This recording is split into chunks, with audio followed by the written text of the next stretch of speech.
In the book of Matthew, chapter 16, Jesus tells his disciples, "If any of you wants to be my follower, you must give up your own way, take up your cross, and follow me." This idea of giving up our own way or self-denial becomes foundational to many spiritual practices that we read about throughout the Bible, including the one we're going to talk about today, fasting. Now, fasting has had a resurgence in popularity through intermittent fasting. Maybe you've heard of it.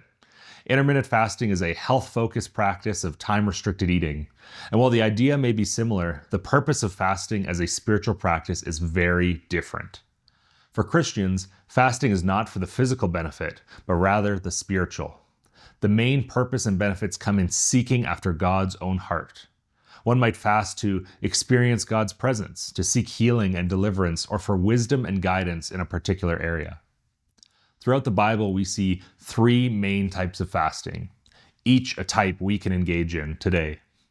First, there are regular fast, like those seen in 2 Chronicles 20, verse 3. Then Jehoshaphat was afraid and set his face to seek the Lord and proclaimed a fast throughout all Judah. This proclamation was for a regular fast from food and is the most common type of fast. A regular fast is a fast from food only, but liquids are allowed, and each mealtime is devoted to prayer. A second type of fast is the absolute fast. This can be seen in Esther 4:16. "Go, gather all the Jews to be found in Susa, and hold a fast on my behalf.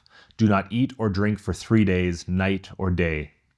This is a more intense version of a regular fast, where one goes without both food and water.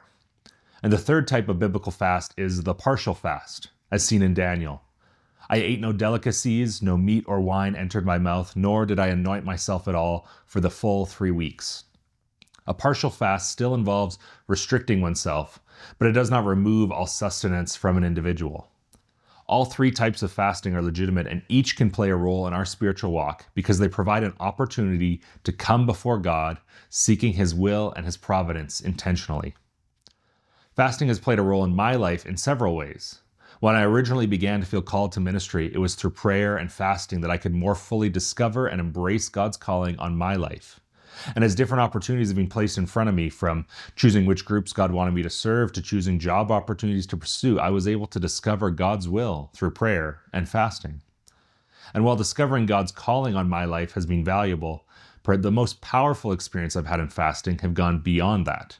And instead, it's helped me discover and embrace my identity in Christ as a child of God who is deeply loved. It's taken that idea from a teaching and a thought to something that I've actually been able to experience. There are also several fasting-like practices that we can engage in that involve us turning away from our desires and our patterns and replacing that time with focused prayer. Fasting from technology or social media can be like the practice of simplicity. Fasting from the radio on your commute or from television at home can mirror the spiritual practice of silence. In many ways, removing any key action, activity, or vice that limits your time with God can be seen as a form of fasting. When we give up TV or give up social media, we are denying our default behaviors to make God the priority in our lives. I want to leave you with a challenge. How will you integrate the practice of fasting into your life? Maybe you start with fasting 1 meal a week to devote time to prayer. Maybe you fast for 3 days once every quarter. Maybe you remove social media and television from your life for 1 day a week to give yourself more time for Bible reading and prayer.